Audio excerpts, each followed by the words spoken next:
se los puedo ir mandando. Bueno, ella le va a pasar un papel con los teléfonos y va a hacer un grupo de WhatsApp donde ella va a ser la administradora y no es para que nadie comente nada porque si no es agotador, pero bueno, los que tengan interés de recibir el material se pueden anotar en ese.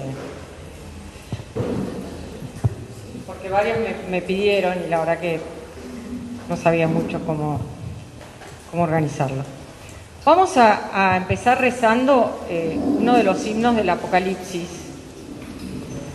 Vamos a rezar el primero de todos,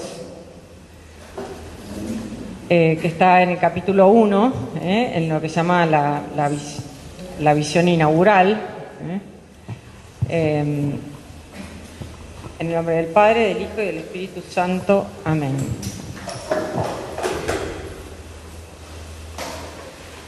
Llegue a ustedes la gracia y la paz de parte de aquel que es, que era y que viene, y de los 7 espíritus que están delante de su trono, y de Jesucristo, el testigo fiel, el primero que resucitó entre los muertos, el Rey de los reyes de la tierra. Él nos amó y nos purificó de nuestros pecados por medio de su sangre, e hizo de nosotros un reino sacerdotal para Dios, su Padre. A Él sea la gloria y el poder por los siglos de los siglos. Amén. Padre bueno, te alabamos, te bendecimos, te adoramos, te glorificamos, te damos gracias por por tu palabra en el libro del Apocalipsis.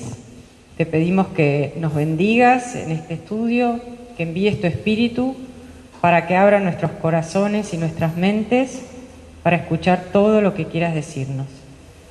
Te lo pedimos por tu Hijo Jesucristo, la palabra hecha carne. Gloria al Padre, gloria al Hijo, gloria al Espíritu Santo, como era en un principio, ahora y siempre, por los siglos de los siglos. Amén. María, sede de la sabiduría, ruega por nosotros. Dios mío, ven en mi auxilio. Señor, date prisa en socorrerme. En el nombre del Padre, del Hijo y del Espíritu Santo.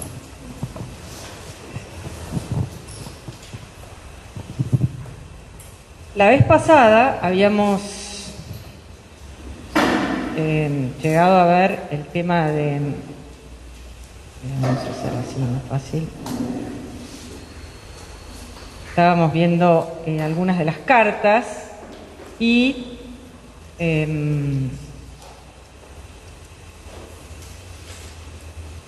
no. Sí. Bueno. ¿Se ve bien o no? Sí. Un poco torcido, ¿no? No sé bien por qué. A ver, espere. Tengo que sacar. Ahí, ¿no? ¿Está? Bueno, todas las cartas, ¿se acuerdan que hablamos? Que tienen como este mismo esquema, en el cual, bueno, esto ya que se los voy a pasar, en esta columna yo puse algunas notas de cada ciudad que, según los estudiosos, piensan que están relacionadas, digamos, con el mensaje que que Jesucristo le envía a la iglesia. Ahora, después ustedes van a ver, ¿no? O sea, esta, por ejemplo, en Sardes, que Dios le dice, permanece alerta, vigila, es la palabra en realidad que usa, era una ciudad que se creía inexpugnable y había sido conquistada 2 veces por no vigilar. Entonces, bueno, como que el mensaje llega porque pasaste por esa circunstancia, digamos, ¿no? Muy rica, pero después perdió todo y, bueno, sujeta a terremotos. Bueno, después si ustedes ven lo que dice, van captando como que hay algo de eso en el mensaje, ¿no? Bueno, y se acuerdan que Jesucristo se presenta con alguna de estas atribuciones que aparecen en el principio, en la visión inaugural. Acá, por ejemplo, el que posee los 7 espíritus de Dios y las 7 estrellas. ¿Se acuerdan lo que eran las estrellas? ¿Qué representa? A las iglesias, ¿eh? Y Jesucristo tiene en su mano a las iglesias. Bueno, después siempre tenemos una columna de cuando le dice algo positivo, en el caso de la muerte, porque veo que tu conducta no es perfecta delante de mi Dios. Recuerda cómo has recibido y escuchado la palabra, consérvala fielmente y arrepiéntete, porque si no vigilas, llegaré como un ladrón y no sabrás a qué hora te sorprenderé. Bueno, y después, bueno, la carta a Filadelfia, la palabra Filadelfia significa el que ama a su hermano. Fue fundada para difundir la cultura griega, era presa de frecuentes temblores y por lo tanto los habitantes vivían no en sus casas, sino, o sea, aparentemente había tantos temblores que se habían construido como unas chozas para que no se les derrumbaran las casas encima, ¿no? Bueno, Jesucristo se presenta como el santo, el que dice la verdad, el que posee la llave de David, el que abre y nadie puede cerrar, el que cierra y nadie puede abrir. Yo conozco tus, o sea, positivo, le dice, yo conozco tus obras, he abierto delante de ti una puerta que nadie puede cerrar, porque a pesar de tu debilidad has cumplido mi palabra sin renegar de mi nombre. Fíjense que en los testimonios, digamos, cuando se le dice algo tanto positivo como negativo, en general es un juicio sobre cómo ha sido esa ciudad como testigo de la palabra. Conozco tus obras, perdón, arriba, ¿no? Nada negativo a Filadelfia. Ven, hay una que nada positivo, que era Sardes, y ahora nada negativo a Filadelfia. Conserva firmemente lo que ya posees para que nadie pueda arrebatarte la corona. Y después, el premio al vencedor. Esta palabra en griego es Nike, de ahí vienen las zapatillas Nike. ¿Vieron que bueno, Nike quiere decir victoria, en griego, Nike.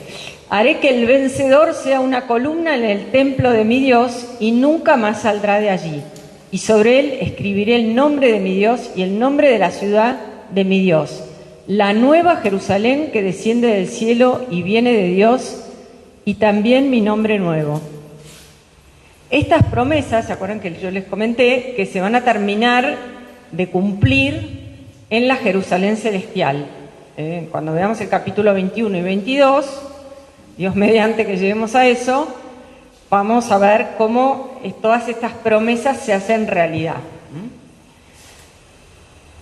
Y después la Odisea, bueno, era un centro bancario famoso por su lana negra para tejer. Era un centro médico famoso por dos cosas, un ungüento para el oído y un colirio para los ojos. Pero vamos a ver que estaba en realidad ciega y sorda a la palabra de Dios. Bueno, el que es el amén, el testigo fiel y verídico, el principio de las obras de Dios, así se presenta Jesucristo, no le dice nada bueno, y acá le dice esta famosa frase tan conocida: conozco tus obras, no eres ni frío ni caliente. Ojalá fueras frío o caliente. Por eso, porque eres tibio, te vomitaré de mi boca. Tú andas diciendo, soy rico, estoy lleno de bienes y no me falta nada, y no sabe que eres desdichado, digno de compasión, pobre, ciego y desnudo. Por eso te aconsejo, cómprame oro purificado en el fuego para enriquecerte, vestidos blancos para revestirte y cubrir tu vergonzosa desnudez, y un colirio para ungir tus ojos y recobrar la vista. Yo corrijo y comprendo a los que ama. Reanima tu fervor y arrepiéntate. Yo estoy junto a la puerta y llamo. Si alguien oye mi voz y me abre, entraré en su casa y cenaremos juntos. Al vencedor lo haré sentar conmigo en mi trono, así como yo he venido y me he sentado con mi Padre en su trono. Bueno, conozco tus obras, no eres frío ni caliente, ojalá fueras frío o caliente. Según dicen, también los que saben, en esa ciudad no había ningún río no había como agua corriente, sino que el agua venía de unos manantiales que estaban como tibios, como que, y tenían bastante azufre, con lo cual eran medios como nauseabundos.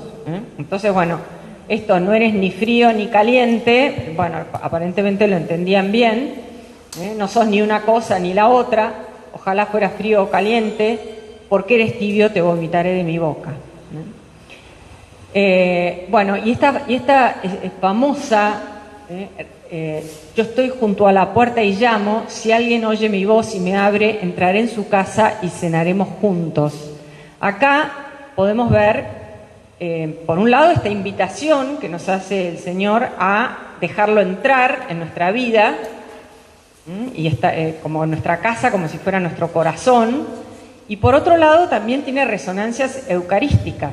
Si me recibes, entraré en tu casa y cenaremos juntos. Siempre que hablamos en el Nuevo Testamento de escenas relacionadas con la cena, esto trae resonancias eucarísticas.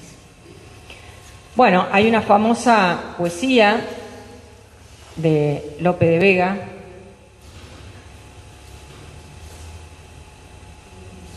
no sé. Esta es una pintura muy famosa de un pintor inglés que se llama Hellman Hunt. Cristo, el Cristo en el Apocalipsis. Bueno, acá se ve más o menos por la pared. Y esta es una poesía muy famosa de Lope de Vega. No sé si se acuerdan haberla aprendido en el colegio. Que tengo yo que mi amistad procuras, qué interés te sigue, Jesús mío, que a mi puerta, cubierto de rocío, por las noches del invierno oscuras. Oh, cuánto fueron mis entrañas duras, pues no te abrí. Qué extraño desvarío, si de mi ingratitud el hielo frío secó las llagas de tus plantas puras. ¿Cuántas veces el ángel me decía, alma, asómate ahora a la ventana, verás con cuánto amor llamar porfía, y cuántas hermosuras soberana, mañanas le abriremos, respondía, para lo mismo responder mañana. ¿Qué tengo yo que mi amistad procuras? Bueno, es una poesía muy linda. Con esto terminamos el ciclo de las cartas y el septenario de las cartas, y comenzamos ya la parte como más densa del Apocalipsis, que son los septenarios de los sellos, de las trompetas y de las copas. Y muchas cosas en el medio. Pero, digamos, esto quizás es la parte como más sencilla de leer porque no tiene la cantidad de símbolos que ahora van a ver que va a tener lo otro. Pero me pareció, meditando en esto de cómo transmitirles el tema del Apocalipsis, me parece como muy importante para entender el Apocalipsis y su mensaje, captar, digamos, cuál era la cosmovisión judía en el siglo I. Esto se escribe en el siglo I. ¿En qué creían? Evidentemente era, su fe de antaño, pero digamos, ¿cuáles eran como los pilares de esta cosmovisión? ¿Y contra qué cosa, cuál era la cultura que los rodeaba? ¿Y por qué es como tan original el judaísmo, y que después el cristianismo vamos a ver cómo lo modifica a estos pilares? Lo primero que hay que, digamos, yo voy a simplificar mucho, me perdonan, pero bueno, es como, voy a dar como pinceladas de cómo era el mundo pagano. Las personas que tenían algo de tiempo, digamos así, para pensar, porque podemos decir, estas eran las filosofías del paganismo, o de la cultura pagana, la cosmovisión pagana, pero bueno, mucha gente no tenía tiempo de ponerse a pensar, pero bueno, como más allá de los filósofos, digamos, las personas normales, ustedes saben que la filosofía siempre llega a la calle y uno sin darse cuenta termina adoptando alguna filosofía, por más que uno no quiera, ¿no? Había como, en el mundo pagano, acuérdense que había sido conquistado, o sea, Alejandro Magno había conquistado toda la cuenca del Mediterráneo y con eso toda la filosofía griega había penetrado todo lo que, incluido Palestina. En Palestina había gimnasios, juegos, los Juegos Olímpicos, digamos, que tantos problemas trajeron al judaísmo. Esto está relatado en el libro de los Macabeos. Bueno, toda esta cultura griega tan potente, con todas las filosofías que vienen atrás, y después también finalmente, después de varios siglos, aparecen los romanos, también con su cosmovisión del mundo, pero que, ¿se acuerdan que hablamos de que todavía en la época de Jesús, o sea, el griego por lo menos era la segunda, tal vez la tercera lengua entre la gente de Palestina y en realidad de toda la cuenca del Mediterráneo? Era como esta lengua franca, como hoy en día es el inglés, que siempre es la segunda o la tercera lengua de alguien. Y bueno, y con eso, digamos, toda esta cultura estaba como ahí para quien la quisiera tomar, ¿no? Entonces, había como dos grandes, podemos decir, extremos, dos filosofías. Una es el estoicismo, y otra es lo que se llama el epicurianismo, de Epicuro. Era como, y obviamente hay un montón de cosas en el medio, pero para simplificar un poco, para tener un poco de idea, sobre todo en qué pensaban respecto de Dios, del mundo y del hombre, vamos a, como muy fácilmente, o sea, muy sencillamente, y quizás con un poco de ligereza, caracterizarlas, ¿no? Bueno, el estoicismo se caracterizaba por, o sea, era como una sofisticación, podríamos decir así, de la visión pagana. ¿Se acuerdan que los paganos, la característica era que tenían muchos dioses? Los dioses intervenían en favor de los hombres. Basta leer o a favor de los hombres o en contra, ¿no? Como bien lo muestra, por ejemplo, la Ilíada. ¿Se acuerdan? Las peleas entre los dioses favorecen a unos. Bueno, pero bueno, estaba el dios del vino, el dios del agua, el dios del mar, Neptuno. Bueno. Lo que hace el estoicismo es diviniza todo, el cosmos. Entonces en realidad es un panteísmo. Es como que todo tiene un logos divino que está ahí e inclusive el hombre es parte de este cosmos divino, de esta divinización del cosmos.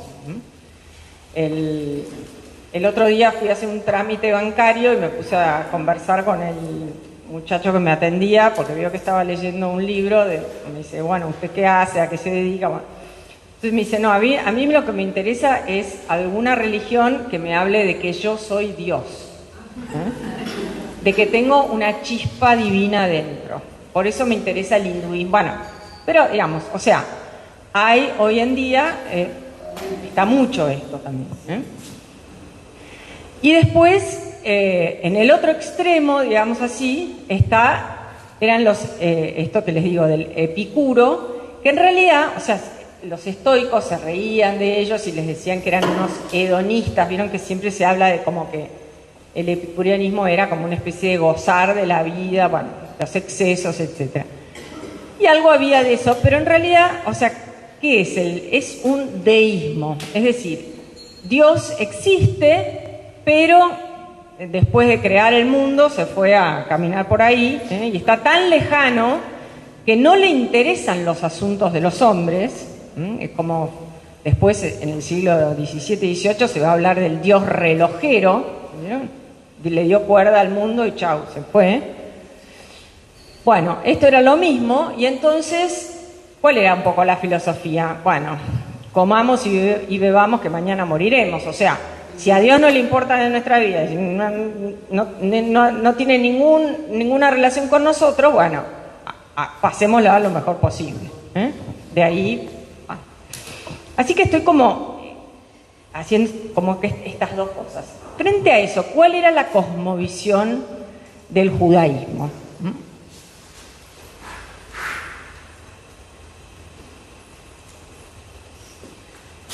Estaba basado como podríamos decir, 3 pilares. El primero es el monoteísmo. Ahora vamos a hablar. El segundo es el tema de la elección, alianza. Y el tercero es la escatología, lo que va a pasar en el mundo futuro. Para ellos, bueno, vamos a ir una por una.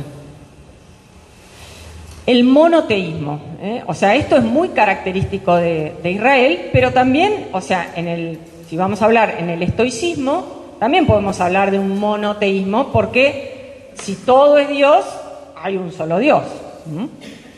Y yo soy una partecita de esa divinidad. Y todo me habla de Dios, todo es como tiene algo, una chispa divina dentro, bueno, etc. Acá, en realidad, era un monoteísmo creacionista. O sea, Dios en el panteísmo, Dios y el mundo se confunden. ¿Se acuerdan? Eso haber estudiado. Son la misma cosa, porque todo es divino. Acá no. Nosotros, primer relato del Génesis, Dios es lo distinto de todo. Dios no tiene nada que ver o sea, nada que ver, no. Hay una distancia infinita entre Dios y el mundo. Pero al mismo tiempo, Dios interviene dinámicamente en el mundo, establece relación con los hombres. Ahora vamos a ver cómo. ¿Entienden? O sea, es un monoteísmo creacionista. Esto es muy importante captarlo. La segunda cosa es el tema de la elección. Un machete porque no me quiero olvidar de nada. Bueno. ¿Cuál es el tema? O sea, Dios, ¿se acuerdan que dice o sea, crea el mundo y vio Dios que todo era bueno, que el mundo estaba bien hecho?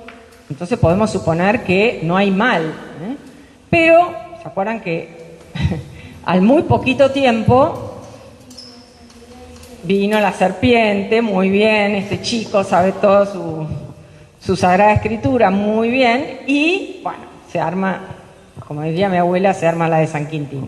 O sea, todo el problema del mal. Entonces, de vuelta, en el panteísmo había mal.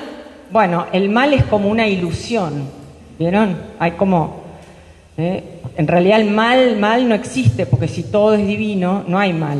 Entonces el mal es una ilusión y bueno, yo tengo que vivir olvidándome de que me ocurren males.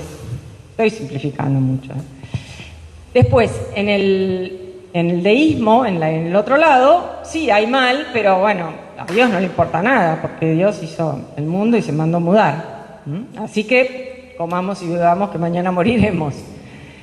En cambio, el judaísmo, digamos, ¿cuál es o sea, si Dios es bueno y de repente hay mal en el mundo, ¿qué pasa? Entonces, Dios viene en esta intervención dinámica con la humanidad, viene a solucionar el problema del mal. ¿Y cómo lo hace? Lo hace a través de esto de la elección. Va a elegir un pueblo, se va a elegir un pueblo para como educarlo con esta pedagogía muy lenta que se da a lo largo de la historia, para que sea luz para las naciones, para que vuelva al Señor y para que vuelva a su estado original. Y esto lo sella, esta elección, ¿cómo la garantiza? Con la alianza. Entonces tenemos la elección y la alianza. Pero Israel no es, o sea, Dios no la elige para sí misma. La elige para ser, ¿se acuerdan en la alianza con Abraham? ¿Qué le dice? y tú serás una bendición para todos los pueblos de la tierra. No se acaba con Israel. Solamente Israel es como esta pequeña vela encendida que después va a prender la luz a toda la humanidad. Bueno, ¿qué sucede? Que una y otra vez, o sea, esto está muy bien, podríamos decir así, en la teoría, pero una y otra vez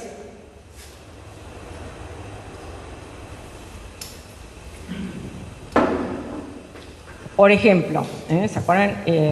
Israel está esclavo en Egipto, y esa esclavitud en realidad no es solo una esclavitud física, sino que Israel adora a los dioses de Egipto. Entonces, bueno, Dios lo libera, lo saca de ahí, lo lleva al Sinaí, le da las tablas de la ley, le enseña cómo tiene que ser el culto verdadero, y sin embargo, Israel se da vuelta después de haber sellado una alianza con Dios y se pone a adorar al becerro de oro, que no era otra cosa que uno de los dioses de Egipto. Entonces, bueno, y así después vienen, entra la tierra prometida, el periodo de los jueces, si alguna vez lo leyeron, cada uno hacía lo que se le daba la gana, lo dice textualmente. Bueno, después viene la monarquía con David, parece que estamos todos mejor, y después que David, ¿se acuerdan? Asesino, adúltero, y los reyes que vienen después no son mucho mejores. Y así, y al mismo tiempo, Israel cada vez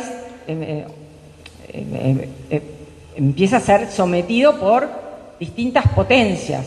Los asirios que destruyen el reino del norte, Babilonia que se los lleva al exilio, después vienen los persas, después vienen los griegos, Alejandro Magno, después vienen los descendientes, los generales de Alejandro, ¿no? Los distintos reinos que se desprenden del reino de Alejandro, después vienen los romanos, o sea, es insoportable ya.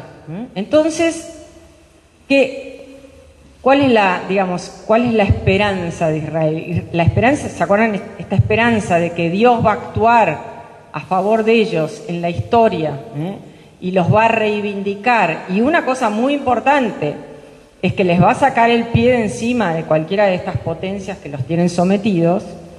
Bueno, esto no llega nunca. Entonces, ya para el siglo I, o sea, esta esperanza es cada vez más, se conecta cada vez más con la escatología, es decir, con el mundo futuro.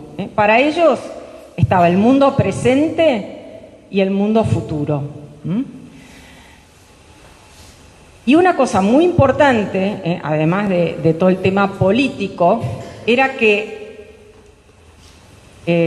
cuando Israel está en el exilio, estamos hablando del siglo VI antes de Cristo, están en Babilonia, cuando se ponen a pensar, ¿no?, en términos de Dios me va a liberar, ahí comienza a surgir la idea esta de la metáfora de la resurrección. La resurrección como metáfora de un nuevo Israel, como que Dios de esto que está destruido va a hacer un mundo nuevo. Los cielos nuevos y la tierra nueva, va a hablar Isaías, y vamos a ver que esto lo va a cumplir, o sea que esto también se va a hablar en el Apocalipsis. ¿Me siguen hasta acá? Es un poquito arduo, pero a mí me parece importante captar esto. Fíjense, por ejemplo, el profeta Ezequiel, en el capítulo 37, tiene una famosa alegoría de los huesos secos. No sé si alguna vez... Esto sí se lee en algún domingo. La mano del Señor se posó sobre mí y el Señor me sacó afuera por medio de su espíritu y me puso en el valle que estaba lleno de huesos. Luego me hizo pasar a través de ellos en todas las direcciones y vi que los huesos tendidos en el valle eran muy numerosos, estaban resecos. El Señor me dijo: Hijo de hombre, ¿podrán revivir estos huesos? Yo respondí: Tú lo sabes, Señor. Él me dijo: Profetiza sobre estos huesos diciéndole: Huesos secos, escuchen la palabra del Señor. Así habla el Señor a estos huesos. yo voy a hacer que un espíritu penetre en ustedes y vivirán. Bueno, y sigue, bueno, y vemos que estos huesos vuelven a la vida. Después ustedes en su casa lo pueden leer, capítulo 37. La idea de la resurrección también va a estar cada vez más asentada, y la vemos en el libro de los Macabeos. En el segundo libro de los Macabeos, en el capítulo 7, los Macabeos, esta familia que se enfrenta al poder de los Seleucidas, que estaban ahí como dominando a Israel, y son 7 hermanos que son sometidos al martirio y a la muerte, y le dicen al rey, vos me podés llegar a quitar la vida, pero Dios me la va a devolver. O sea, esta idea muy fuerte de que hay otra vida. Bueno, entonces, resumiendo todo esto, ¿qué es lo que les quiero decir? Entonces, en el siglo I, después de haber sido sometidos por los asirios, los babilónicos, los persas, los griegos, los descendientes de Alejandro, los romanos, etcétera, es tal la agonía y desesperación de este pueblo que empiezan a haber estas corrientes apocalípticas. ¿Qué quiere decir? Que empiezan a pensar, bueno, ahora Dios va a intervenir ya en la historia, y entonces, y nos va a librar del enemigo, de estos enemigos, ya en este caso ya son los romanos, y nosotros solamente lo que tenemos que hacer es como levantarnos contra los romanos, y y Dios va a estar de nuestra parte. Y entonces todas estas promesas mesiánicas, etcétera, se van a cumplir en Dios va a inaugurar un mundo futuro, y se van a cumplir en el mundo futuro. Y por eso, después cuando nos acerquemos a estos hechos en el Apocalipsis, vamos a ver que ellos se van a levantar contra las autoridades romanas en el 68 después de Cristo, y los romanos van a poner sitio a Jerusalén, la van a destruir el templo. Los romanos hacen así, tuc. Bueno, entonces, ¿qué es lo que nos muestra el Apocalipsis? O sea, este es el contexto. El monoteísmo, la elección por el tema del mal, la elección y la alianza, la resolución en la escatología.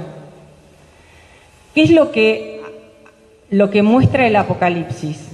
Una escatología realizada. Esto es lo que es muy importante captar. Esto es lo que va a ver Pablo, lo que va a ver el evangelista, lo que va a ver Juan, es que este Dios que viene a salvar a este pueblo, esto ya ha ocurrido en Jesucristo.